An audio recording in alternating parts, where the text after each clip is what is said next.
This is a WSFA TV news report. The Crime of Our Prisons. A report on the implementation of the 1976 court order designed to upgrade the Alabama prison system.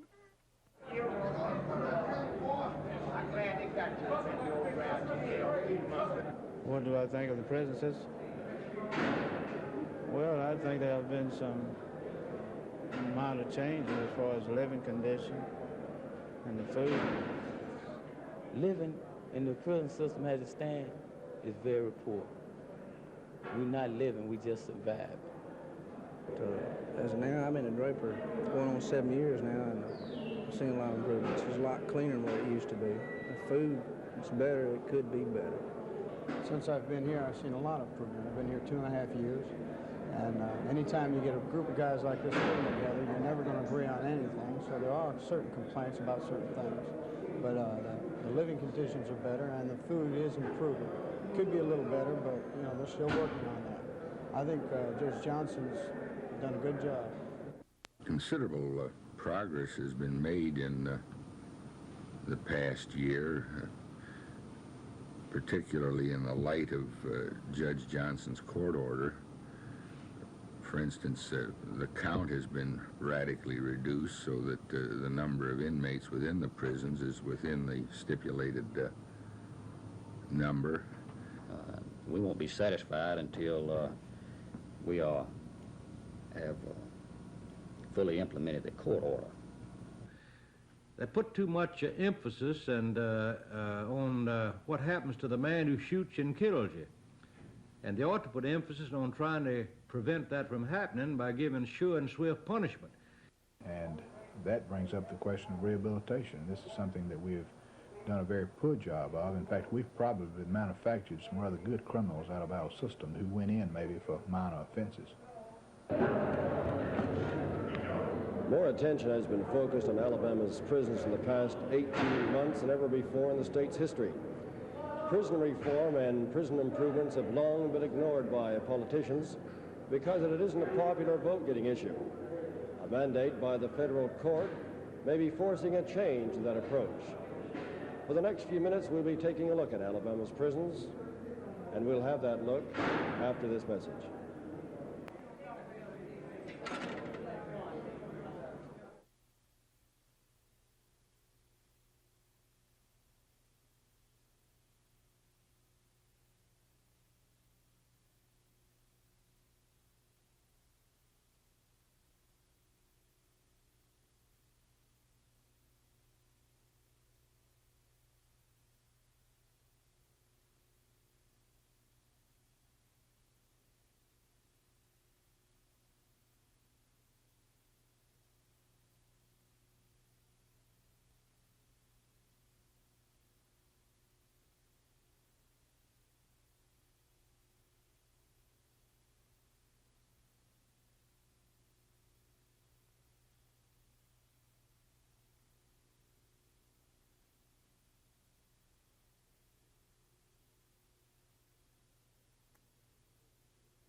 It's difficult to say for certain when conditions in Alabama's prisons began the downward trend that eventually led to a federal court order of January 13, 1976, calling for sweeping changes in the prisons.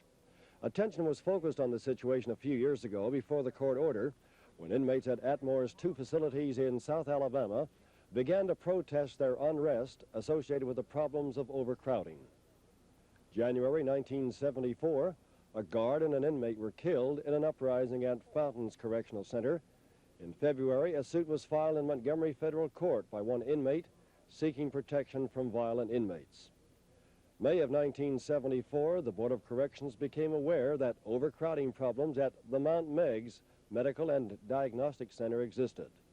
This was followed by complaints of a lack of rehabilitation provisions and the first reports of inmates sleeping on prison floors. August 28, 1975, the state admitted in federal court that state prisoners are subjected to cruel and unusual punishment. The next day, U.S. District Court Judge Frank Johnson, Jr. ruled that the state prisons could not accept any more prisoners until the inmate population was below the system's design capacity. That same week, a riot at the Mount Meigs prison left some 30 inmates injured. Overcrowded facilities caused the disturbance. 3 months later, and after Judson C. Locke, Jr. takes over as prisons commissioner, Judge Johnson handed down his landmark decision labeling Alabama's prisons unfit for human habitation. He cataloged in detail the conditions in 4 of the state's prisons, Draper and Elmore County, Kilby at Mount Meigs, Fountain and Holman prisons at Atmore in Escambia County. Johnson's order required the prisons to meet a long list of minimum constitutional standards for inmates, food to be improved, sleeping spaces enlarged, better hygiene and health care, and better treatment by personnel. Johnson threatened to order the prisons closed if standards affecting virtually every area of prisons operations were not met.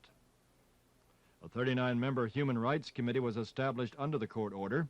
It's headed by Montgomery attorney Roland Nachman, who immediately hired Dr. George Beto of Texas as a consultant and to get expert views on prison operations. Considerable progress has been made in the past year, particularly in the light of Judge Johnson's court order. For instance, the count has been radically reduced so that the number of inmates within the prisons is within the stipulated number. The prisons are considerably cleaner than they were a year ago. As a result of the prudent use of the good time law, the amount of violence in the institutions, in my opinion, has been diminished. The legislature has cooperated to the extent that it passed a prison industry bill or state use law. Implementation has begun on that. The legislature also created a non-geographical school district within the department. Cooperative work has been done between the Department of Corrections and the Department of Education in implementing that legislation. A serious problem, not only in Alabama, but in any state prison, is the medical attention which inmates receive. Security of prisoners, for example, is still a matter of considerable concern. Long knives made out of T-squares are found in a routine shakedown that occurs and this kind of thing. There's really no meaningful work program yet in the prisons, and this was an essential part of Judge Johnson's order, not only to provide work to combat idleness, but to produce income for the prison system and to reduce the cost of operating other state agencies by making goods and services cheaper. The legislature passed a compulsory use law, but as of this moment, I don't know that the Board of Corrections has even made a survey of state agencies to see what they need. Conditions at Holman Prison are improved, but the improvements go almost unnoticed by inmates who appear to be unimpressed by change. Officials point to the lack of personnel to do a first-class job in some areas, but attempts are being made to do something to bring the facility in compliance with the court order. The state's electric chair, which has not been used since 1965, was moved here when the old Kilby prison in Montgomery was torn down. Holman, built in 1969, was designed to hold 540 inmates. Its population at one time was 900. It's now within capacity limits. Conditions at the G.K. Fountain Center, a few miles from Holman, were described in the court order as shocking and appalling. Fountain has seen the greatest improvements in conditions today on a comparative basis, possibly because there was more to correct. Conditions like this no longer exist. Fountain, in operation since 1949, is designed to accommodate 632 inmates. At the height of its overcrowding, the figure exceeded 1,100 prisoners. Kilby Correctional Center was called the Mount Meigs Medical and Diagnostic Center at the height of prison's overcrowding. Prior to the court order of August 1975, barring admissions, more than 800 prisoners were crammed into the 500-capacity facility. Inmates were forced to sleep on the floor, in hallways, and even in shower stalls. Renovation is taking place. Cell blocks A and B are getting a complete going over. C and D are in the process of being renovated. And instances of violence, once a nightmare, are way down at Kilby. Draper Prison at Spigner in Elmore County was the most severely criticized facility under the federal court order. Some experts called Draper one of the most dangerous prison facilities ever seen. Solitary confinement was barbaric. Prisoners packed weapons for self-survival. Food, health care, and housing were appalling. Food service has improved, but it's still a headache. Many eat because they're hungry. Pay for personnel has handicapped improvements. Most inmates now have some sort of job assignment. Efforts are being made to educate inmates. And there are more adequate sleeping quarters. Draper was built in 1939, and until recently there has been very little upkeep in its 37 years. Population is down, and so is violence. Regular inspections of facilities help to keep the institution in livable condition. Population, once at the 1,000 level, is down to near 600. Judson Locke has been the prison's chief administrator for almost a year and a half. The 45-year-old career state employee has been bombarded by critics. He denies mismanagement. His critics say he is too slow to act. His associates say he responds when there is need and acts decisively when necessary. Will the construction of more prisons solve the prison problems? This would be part of the solution. We have, any organization has management problems, and I've alluded to this in trying to realign functions to fit the person, to bring in new personnel that we know are needed. It's a problem. The housing of state prisoners is a problem for the state of Alabama to address, from the governor's office, including both houses of the legislature. This is a problem that is going to be expanded because of the influx of more prisoners. We don't have the housing for them. It's that simple. There have to be additional prisons built or alternatives developed. This is the issue. We're going to have more money for more facilities, and it's going to be costly. Governor George Wallace, in his State of the State address, devoted a good deal of time to law and order, but did not address himself fully regarding prisons. The Department of Corrections submitted a budget request of $40 million, with most of the money marked for personnel.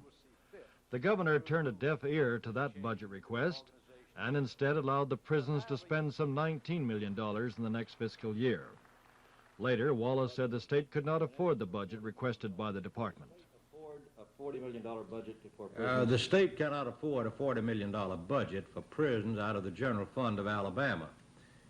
They could not get funds from any other source, that is, from educational funds or otherwise, so they have to come from the general fund.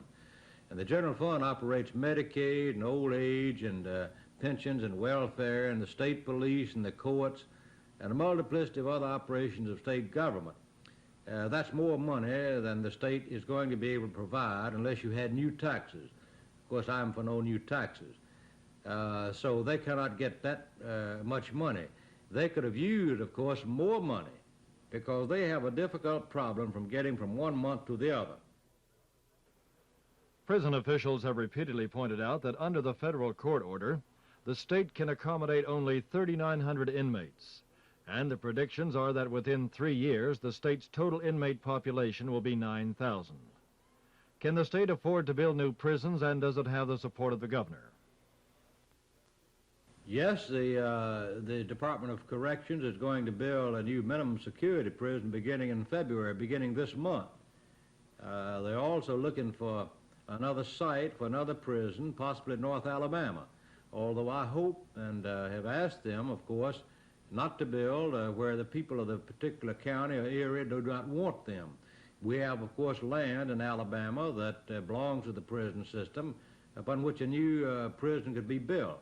We also have around $4 million left from the bond issue voted by the people, and $4 million of revenue sharing funds that the governor provided them, which means they have, I believe, in the neighborhood of $6 to $7, $8 million that will be used for capital outlay to try to relieve the jails, the county jails in Alabama and city jails of prisoners that rightfully belong in the state penitentiary. Prisons Commissioner Locke states that $2 million have been set aside for a new 350-man facility near Draper Correctional Center. He said the money hasn't been spent because there has been a delay in obtaining clarification from the federal court on what kind of facilities could be built. The problem of locating sites, particularly in North Alabama, is another reason. Well, I can see, I have hope and faith in focusing the proper attention, getting the attention of the proper people in positions in government to realize the magnitude of the problem. The Board of Corrections is at one end of the whole spectrum of criminal justice. And we are the dumping ground, so to speak. And we get the man and are told to correct him. It's virtually impossible, but with a little more cooperation, we're going to need some funding. We're going to have money to build these institutions. They're going to either have to be built in the community, they're going to have to be bigger and more jails, or bigger and more prisons. And I would hope that alternatives would be developed along the way to prevent having to house every person. You know, I'm of the opinion that we don't have to incarcerate in a maximum security facility every person. And there should be alternatives on the community level. Lieutenant Governor Jerry Beasley, skeptical of an independent group's findings that the Alabama prison system is being run as well as can be expected without adequate and stable funding, has blamed mismanagement for prison problems and recommends changes in the prison personnel. What can the legislature do to help the prisons? Well, the legislature and state government generally can do a number of things. A lot of people have the impression that the only way to solve the problems in the prison system is just to funnel more money into the system. And I felt all along that this would be a tragic mistake to place more money into a system where you have serious management problems and have other problems that have caused probably more difficulty within the prison system than has a lack of funding. In fact, the legislature has appropriated funds to the prison system in rather substantial amounts over the past several years. In fact, I expect the legislature appropriated a higher percentage of what the prison system asked for than perhaps any other division or agency or department of state government prior to probably last year, perhaps the year before, when the demands all of a sudden became extremely high after the federal court order was put into effect. Associate Prisons Commissioner Larry Bennett takes issue with Beasley. If funding by the state is mismanagement, he says, then the prisons might be guilty. We spend $7.30 a day for each public offender in the state prison system. The next state in the United States in funds spent on a per day basis, the state of Georgia, they spend $10.95 a day. The national average is slightly over $19 a day for the money spent per prisoner by, you know, the state Department of Corrections, whatever name it might be called by. Counting the District of Columbia, out of 51 entities, the 50 states plus the District of Columbia, we're number 51 in the amount of money spent per prisoner per day in the state of Alabama and in the United States. Now, the people, you know, up on Capitol Hill, they talk about neglect and mismanagement, and I submit that the neglect comes from years of neglect. It's not something that has happened, you know, last year or the year before. County jails have been described as the horror of our age. And we look at that aspect of the prison system in a moment.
A jungle atmosphere prevails in county jails primarily because they are not designed to house long-term prisoners. We had to start keeping the prisoners that were sentenced to the penitentiary. We were only keeping short-termers, and I believe the maximum sentence we would have in the county jail would be 18 months, and that was more or less for trusty purposes, you know, working around the jail and what have you. But when they had to start keeping the state prisoners, life-termers, 30 and 40-year prisoners, it created a real situation because the jail in the first place is not intended for that. And you have no facilities here to take care of long-termers like that. First place, you have no exercise facilities, no outside activities whatsoever, and all you can do is just keep them pinned up. And naturally, when you have a crowded situation like that, having to throw them all in together and keep them pinned up together, it creates more problems than you could believe. The Alabama Supreme Court has under advisement conflicting circuit court orders regarding the transfer of state inmates between county jails to ease overcrowding. Prison officials warn that massive and total confusion would result if circuit court judges continue to issue conflicting orders regarding the transfer of these inmates. The court has been asked to allow the Prisons Commissioner the right to use his discretion in transferring the prisoners. Houston County officials recently conceded the constitutional rights of prisoners were violated in the county jail and agreed to a court decree requiring major reforms in jail procedures. U.S. District Court Judge Frank Johnson, Jr. ordered the population of the jail not to exceed its design capacity of inmates, that inmates be given sufficient food and medical care, and that visiting hours be liberalized. The county conceded that the jail was not sanitary, that the food was not adequate, that there were not enough fire safety precautions, and that inmates did not receive enough medical care. The county has been ordered to build a new jail within 2 years, and the current jail be renovated by the end of the year, so that each cell will have at least 60 square feet of space per inmate. The cells must have adequate ventilation, a sink with hot and cold running water, and adequate light. Some state legislators have labeled Governor George Wallace's crime package as lock 'em up and throw away the keys legislation. Wallace's crime package calls for longer prison sentences and bars parole for certain prisoners. Some in the legislature say the package requires the state to spend a whole lot of money to build new prisons to hold convicts for the longer sentences.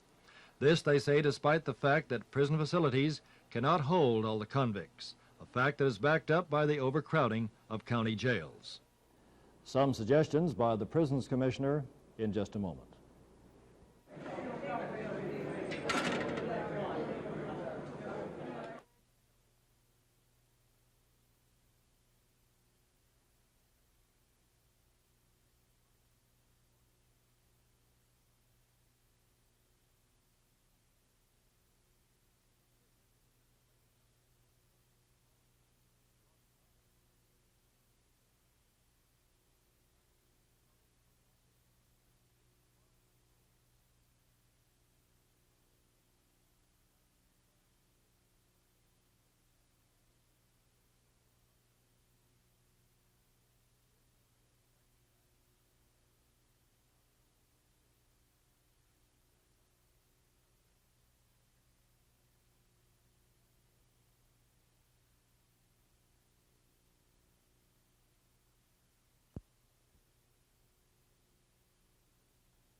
A program under which a criminal would be ordered to work to repay his victim has support in some states. Some have already set up crime victims' compensation programs under which crime victims are reimbursed by the state for their losses. Not so in Alabama, but prison officials have some restitution ideas. There are restitution centers, for example, that have been successful in some 10, 11 states. In our neighboring state here of Georgia was one of the vanguards in restitution. This is a symbolic and a monetary restitution to the victim. And it is another means of the person paying his debt to the victim and to society without having to be incarcerated in a conventional type prison. And it's a step between probation and the conventional prison. This and more probation, better methods of supervision, other alternatives, some of which have never been developed, that should be pursued on the local level. The problems and the possible solution to those problems in Alabama's prisons are probably as numerous as the number of inmates incarcerated. Prison officials have repeatedly said they cannot alleviate conditions as they should because of inadequate funding by the state legislature. Judge Johnson in his order says a state is not at liberty to afford its citizens those constitutional rights which fit comfortably within its budget. Johnson further stated, "It's established beyond a doubt that inadequate funding is no answer to the existence of unconstitutional conditions in state penal institutions. Prisoners are not to be coddled and prisons are not to be operated as hotels or country clubs. However, the court says this does not mean that responsible state officials, including the state legislature, can be allowed to operate prison facilities that are barbaric and inhumane."